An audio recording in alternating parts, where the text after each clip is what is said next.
So for the chin and jawline, I always go to fix the foundation again. I go to the gonio angle, find the gonio angle, go straight with Radiesse with needle, give some volume, and then I come to the chin.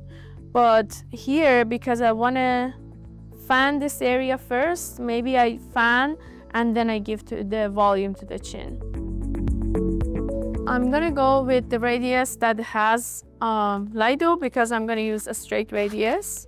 Radiesse comes with needles as well, so 27 gauge, they're perfect. So I marked her before. This is the gonio angle. This is the tip of her, the angle I feel right there. I put my finger under it so nothing leaks down. And then my other finger is right here. I'm gonna be on top of the bone. I'm going in and I'm injecting. I'm on the bone, I feel the bone until I see the tissue raise. So this is kind of, sometimes I do half and half of a syringe. I don't know how much you guys usually tell patient need for a jawline. I usually tell my patient 3 to 5 syringes. Radiesse gives me 1.5 cc's. Okay, so I'm gonna feel her bone on this side as well. And there you go.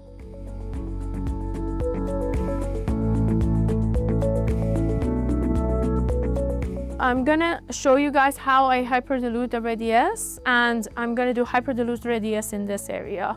And then the rest of the jaw and this area, this angle, I'm gonna use hyperdilute Radiesse, and I'm gonna go like this fanning to fill up her face. This part of her face needs volume, so I might also kind of just like the way you do a Sculptra.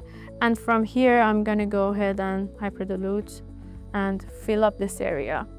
This way, we're gonna make sure we skip this area. We're not treating the jowls. Jowls, if we wanna treat, we can do Xeomin laser here on the platysmal band that is pulling the jowl down. And the reason for jowl, one of the reasons is the platysmal band pulling. The other reason is the skin laxity issue. And also the fat on every part of the face is gone, but this piece of the fat is still there and is causing sagginess. So there are so many reasons, right? And also the bone density is shrinking as we're aging. So the bone is like shrinking, there is not support. And I always tell my patient, think about a table and a tablecloth over it. If the table is shrinking, the tablecloth is gonna wrinkle. And that's how it's happening, besides all other reasons. And also the collagen under the skin, no more support. So all that together cause the jowls. And I'm not adding any volume here, of course, but we can treat it with Xeomin later on.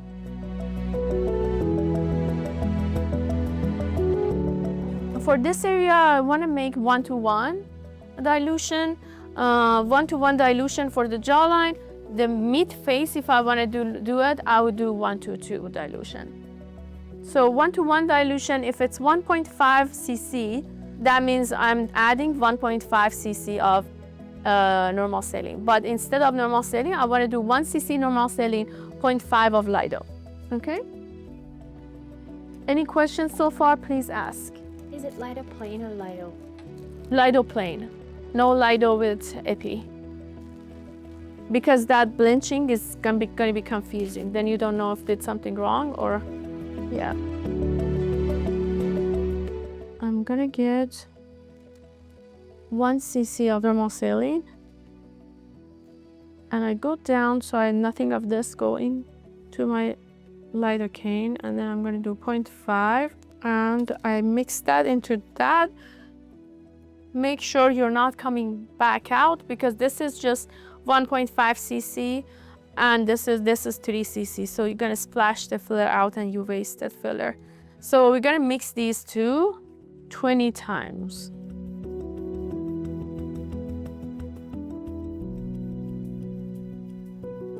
So 20 times mixing it, so it's 0.5 of Lido, 1 cc normal saline, 1.5 of Radiesse. So I keep this in here, and when I don't refill, even if I have enough syringes, I won't refill them. I do it as I go because I keep mixing it. So I'm gonna refill. this and pull this out so you're not splashing the whole thing out of a syringe, and I've done it.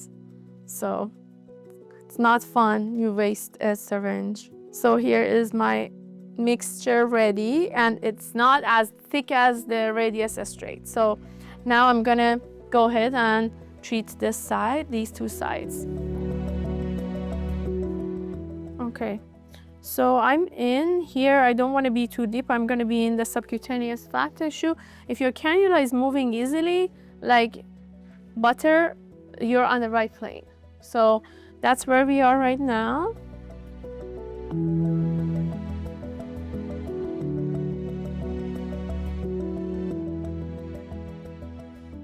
So I'm going to go a little more on this area. I'm gonna make sure she has a nice jawline.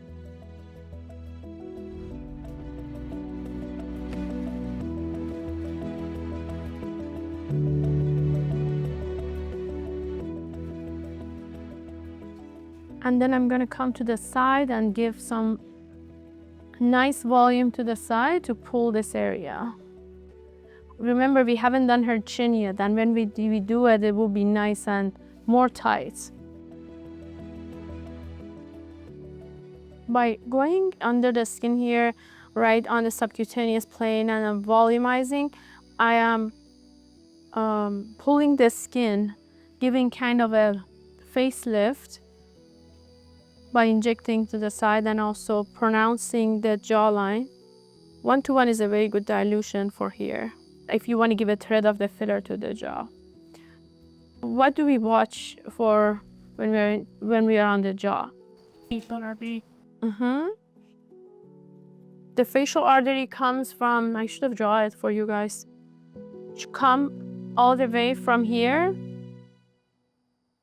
and then coming down here and then goes here. And there are branches. And then what is right there? Antagonal notch.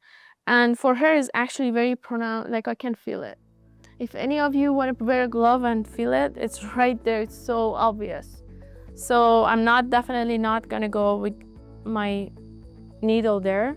If I want to give volume to this spot specifically, I want to use my cannula. So from this corner to straighten her jawline, from this corner, I want to go and just fill up this spot where is kind of on top of the antagonal notch, but I'm going to go superficial and I'm going to use cannula. So do you see how easy it moves? When it's moving this easy and nothing is in the way, you're not on the muscle. And I know I'm not deep because like I'm very superficial, so I'm on the subcutaneous tissue. And I'm giving very, very, very thin thread of filler retrograding. Okay. Perfect jawline, Gina. Oh.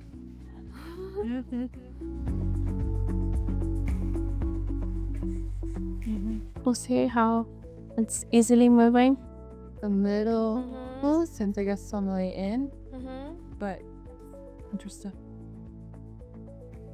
And every retrograde, I'm giving a very, very small thread, not pushing too much. You want to touch it? Where are you stopping your retrograde injection? It depends. If I'm on the chin, I want her to have volume on the chin too, so it's okay if I'm pushing all the way down. But if I'm like anywhere near jowls, I have to stop ahead of time, be like a few millimeters before.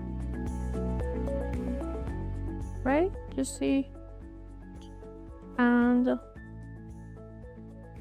I want this area to have volume too, so I'm gonna go around this area as well, around her mouth.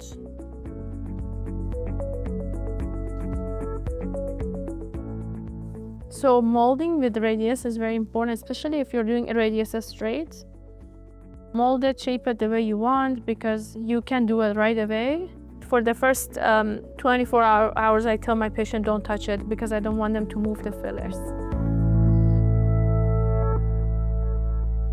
For women, I use one spot to go in and give volume. For men, I use two. For her, she has a wider chin. I'm gonna see if I can, as much as possible, make it pointy, but maybe not too pointy for her because her natural anatomy is not very pointy.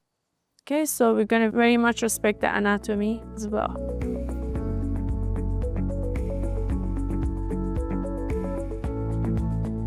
So I put my finger, sometimes I hold it, make sure the filler is in between. Also, if you want to look at the bevel of the needle and then make sure it's toward up, if you want give volume to the chin. I don't want anything to run down. So I put my finger here, bevel up, and also I'm holding the side. I want the volume to be staying in the middle. She has a lot of space there, so I can fill up. Yeah, already you see how much it's like pulling. I'm going down on the bone, adding volume to the bone. And then one more on this side. Sorry, Gina. Okay. See your profile. Okay, now I'm gonna come to this side and do the same. So